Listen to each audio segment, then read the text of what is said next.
And we have with us the one and only Senior Vice President Relicare Retail Research के doctor Ravi Singh sir. ये बताइए, कुछ sectors हैं जो इस समय इस हफ्ते लाइमलाइट में आए। मैं सुन रही थी जैसे कि मेटल्स है, रियलिटी है और आईटी सेक्टर है। ये थोड़े से एक नए क्या कहते हैं लाइमलाइट में आ रहे हैं, तो इस पर आपका व्यू क्या रहेगा?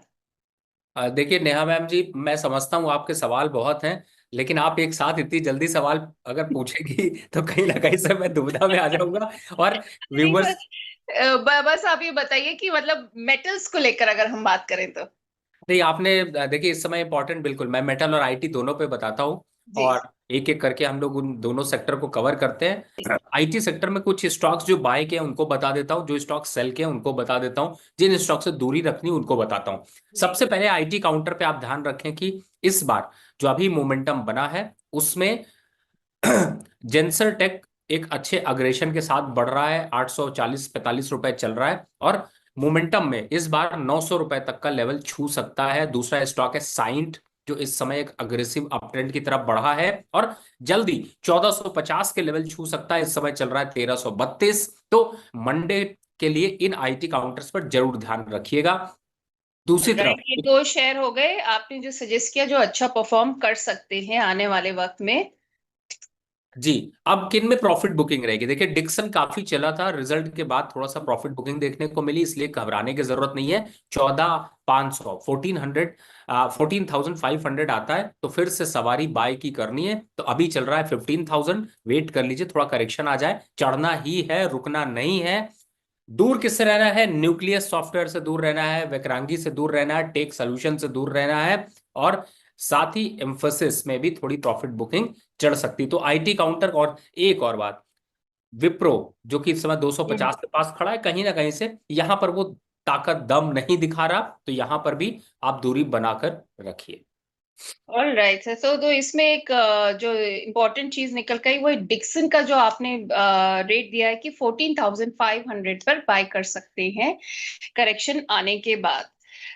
सर, ये तो हो गई आईटी सेक्टर की बात। आईटी सेक्टर कई बार अच्छा परफॉर्म करता हुआ दिखता है, कई बार एक डिप देखते हैं, पर फिर भी थोड़ा सा मेरे ख्याल से रिकवर करने की कोशिश कर रहा है इधर।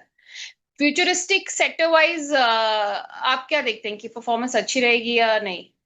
नहीं, देखिए मुझे ऐसा लगता है कि नेहा जी, अभी इस समय जिस हिसाब से मार्केट का मोमेंटम है उसमें आईटी सेक्टर पे भरोसा बहुत बड़ा नहीं कर सकते। इस क्वार्टर तक अभी वेट कर लीजिए, अगले क्वार्टर से शायद ज्यादा अट्रैक्शन और ज्यादा अग्रेशन देखने को मिलेगा। लेकिन अभी का जो टाइम है, इस टाइम पे अगर आप बहुत ज्यादा अग्रेसिव होकर आईटी काउंटर में बाय कर लेते हैं तो आप कहीं ना कहीं से प्रॉब्लम में फंस सकते हैं। तो वहां पर थोड़ी दूरी बनाकर रखें।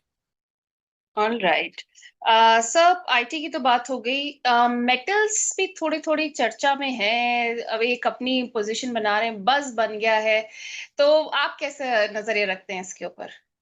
बिल्कुल सही कहा आपने। देखिए मेटल में सबसे इंपॉर्टेंट कौन कौन से स्टॉक्स हैं देख लीजिए। हिंडाल्को है, हिंद कॉपर है, हिंद जिंक है, वेदांता है, टाटा स्टील है, सेल है, नैल्को है। तो ये काउंटर आपने देखा होगा कि बड़ी कंसोलिडेशन दिखा रहे थे और चलना को तैयार ही नहीं हो रहे थे। अच्छी बात यह है कि अब ये चलना शुरू हो रहा है। जैसे हिंद कॉपर की बात करें, 238 जी। रुपए चल रहा है और अभी का जो मोमेंटम है उसमें ये अब 245 रुपए तक जाता हुआ नजर आएगा। ऑल बने राइट अब आने। सर, हिंद कॉपर पे ही एक सवाल आया रमेश गुप्ता जी का। कह रहे हैं इनके पास हिंद कॉपर के 200 शेयर है 306 के रेट पे, तो वही रिव्यू मांग रहे हैं इसके ऊपर। देखिए मैं बता ही रहा था और आपके लिए मौका है। बिल्कुल 200 306 का बाय है, 237 चल रहा है यहां पर करंट लेवल पर। बिल्कुल बाय की पोजीशन बनाइए, मत घबराइए। टारगेट, इमीडिएट टारगेट 255 से 260 रुपए तक आपको जाता हुआ न मिलेगा। तो फिलहाल मेटल काउंटर पे अभी और खास तौर से हिंद कॉपर पे अपनी पोजीशन को बाय पे रखिए। ऑलराइट, आप कह रहे हैं 206 पे बाय कर सकते हैं और टारगेट है 255 टू 216 हिंद कॉपर। सर, आप और भी बता रहे थे मेटल्स के बारे में, मैंने आपको बीच में टोका। जी देखिए, टाटा स्टील की भी चर्चा कर लेता हूँ, क्योंकि टाटा स्टील और हिंडाल्को और सेल, तीन स्टॉक्स की चर्चा और कर लेता हूँ क्योंकि ये अभी बाय में है। हिंडाल्को की बात करें तो हिंडाल्को अभी आपको 680, इस समय चल रहा है 650, जाता हुआ नजर आएगा 680। टाटा स्टील की बात करें तो 175 तक अभी जाता हुआ नजर आएगा। सेल में एक अच्छा मोमेंटम बना है तो ये 150 के आंकड़े को छू सकता है। और अच्छा। बहुत से लोग हैं जो सेल में पहले फंसे हुए हैं, 150 में खरीदा हुआ था, पैनिक हो गए, बहुत दिनों से मोमेंटम नहीं देखने को मिला। तो मुझे ऐसा लगता है कि यहाँ पर शायद मेरे ख्याल से एक थोड़ा मोमेंटम अब बनता हुआ नजर आएगा। दूर किससे रहना है? जिससे स्टील इंडेक्स से दूर रहिए, नेशनल एल्युमिनियम से दूर रहिए, और जिंदल स्टील, इससे अभी दूरी बनाकर रखिए। All right.